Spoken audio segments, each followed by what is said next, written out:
Ito na po mga karis, mga kaibdi. Yan po ating adobong lempo na nilagyan po natin ng itlog. Itlog ng manok. Ano po ito? Masarap po ito. Kasi nagmamantika po. Kain po tayo.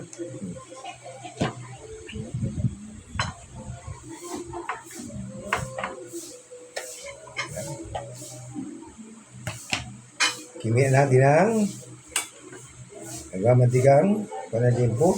Ito po yung lempo. Ang lempo po kasi pinakaano po yan.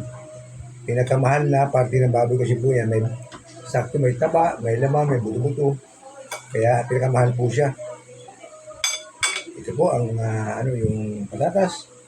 At siyempre po, hindi mawawala yung ating nilagang itlog ng manok. Pag nag-gym po yan, papasarap. Buwan natin. Yung iba po, piniligan din po ng sili at dugo sili na buyo para mas umarap. Kaya lang, meron po akong apo na hindi pwede sa sili na buyo.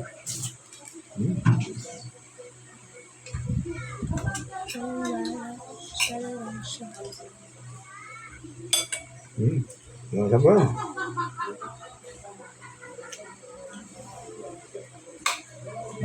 Yung tatas.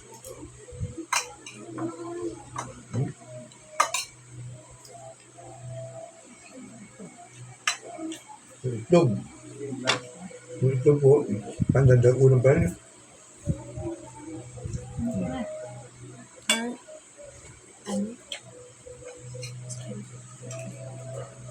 Siyempre hindi pantay.